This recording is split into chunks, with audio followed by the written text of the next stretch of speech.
Peace, family. Haven't done a video in a little bit, and it's probably because I've just been frustrated dealing with the consciousness and the ignorance of our people. So I guess a lot of us who are in this community can relate to that. First and foremost, I just want to say, rest in peace, black man, to Michael Jackson, because despite all of his issues and despite all of the problems that he went through mentally and dealing with issues of self-hatred and the anti-African propaganda that was probably drummed into his head at an early childhood. He accomplished a lot in spite of that, and his natural talent shined through. And when you remember him for his talent, remember him for his music, and leave the rest of that between him and God. The topic that I want to touch on today is, does knowledge equate to honor? And in case no one knows what I'm talking about, um, is it possible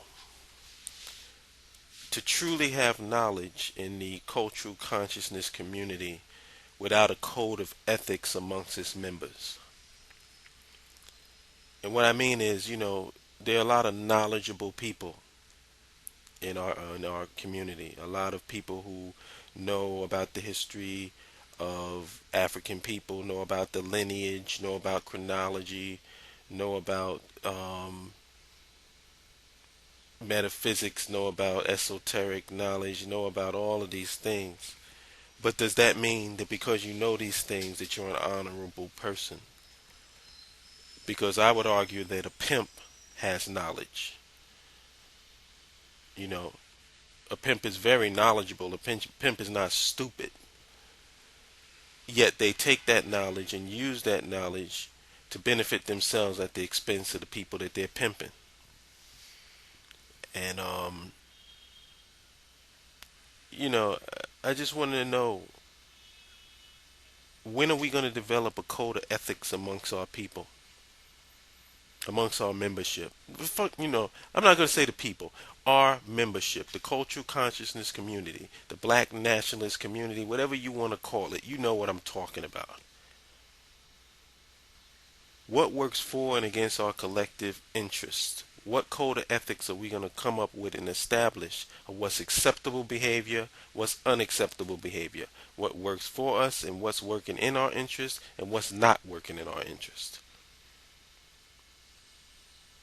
Because you need a brotherhood and sisterhood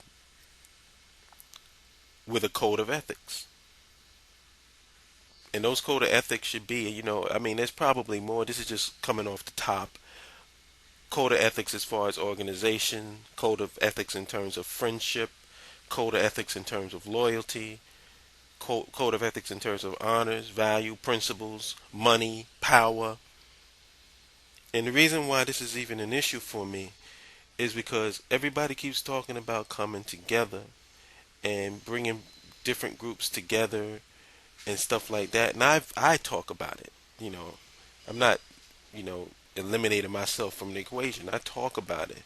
But one of the things that we definitely have to deal with is, how can we come together without these morals, these values, these principles, honor, generally? And I'm not talking about religion. I'm not talking about saying faith and belief. I'm talking about, if I'm a brother and I have a brother and I have to go away for an extended period of time, and I give this other brother the responsibility of looking after my queen, I shouldn't have to worry about him trying to push up on my queen or something going on behind my back. That's what brotherhood is. That's what ethics are. That's what honor is.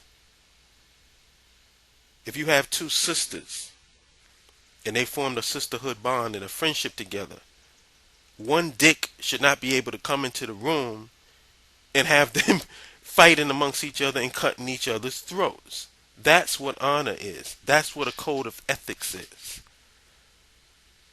And I don't see it. I mean, let's be real. You can have Sister, and I can talk from personal experience. I've had women who's been friends since they were in kindergarten together.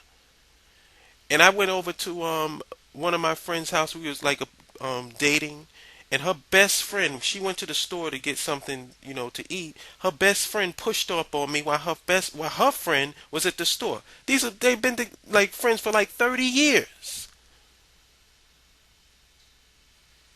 And if you're asking whether did I go for it, no, I didn't go for it because I found that contemptible. And if you're a brother who has some honor, instead of thinking with your fucking dick and with your ego, look at that situation and ask yourself, would you do the same thing? You would get with a girl who's going to betray a 30-year friendship with her friend and do some sneaky shit behind her friend's back? Then there's something that needs to be said about you because you have no morals, you have no values, you have no principles. And as long as you don't have that, all of your knowledge doesn't mean shit because you're just another pimp out here trying to get stuff to benefit yourself at the expense of the collective. I'm not interested in individuals. If you listen to my videos over and over again, I think it's been explicitly clear, made explicitly clear by me. I'm not interested in individualism. I'm not interested in individuals amassing large sums of wealth. My goal is black unity. My goal is black organization. My goal is to base what we do on an African epistemology. And if anyone doesn't know what that means, if you go to the dictionary, it says a branch of philosophy that investigates the origin, nature, methods, and limits of human knowledge. Another definition says the branch of philosophy that studies the nature of knowledge, its presuppositions and foundations, and its extent and validity. Now, yet another definition goes the branch of philosophy concerned with the nature and origin of knowledge. Epistemology asks the question, how do we know what we know? But of course, my favorite definition comes from Brother Dell Jones of Philadelphia. Rest in peace, black man. Because he put it plain, which is what I like. Because the African takes complicated subject matter and makes it simple, and the European takes simple subject matter and makes it complicated. And his definition was what you do, how you do it, and why. That's basically it. What is fundamentally African in us? What's an African epistemology? What's African culture? How do we approach problems? We need to understand this. We need to base our systems, base our structures around our mindsets, the way that we do things. Just as an example, people who take Western medicine and they're constantly taking pills. Me and my cousin were talking about this. And we said, if you notice in ancient Eastern and African traditions, you were given potions and stuff, but basically it was just because you needed to kickstart something or you were given potions for a short period of time, maybe even that one time. But what happened is you never became addicted to it because what your body is naturally fighting to protect you. So when you constantly medicate and you constantly rely on outside stimulus to do what your body should be doing, then your body becomes reliant on that. And you don't naturally heal yourself. So instead of getting medicine to duplicate what your body should be doing, get rid of the medicine and let your body do what it naturally does. See, that's the difference between an African and Eastern philosophy and philosophical approach and epistemology and a westernized epistemology. So, I just want to know, when are we going to deal with each other honorably? Because we've got knowledge up the ass. But what I don't see is a lot of people not stabbing each other in the back, not scrambling over a dollar. When is that behavior going to become present so that we can organize and organize in a way that's fundamentally sound and establishes a strong foundation? Anyway, that's my take on things. I'll holler at you good people later. Peace.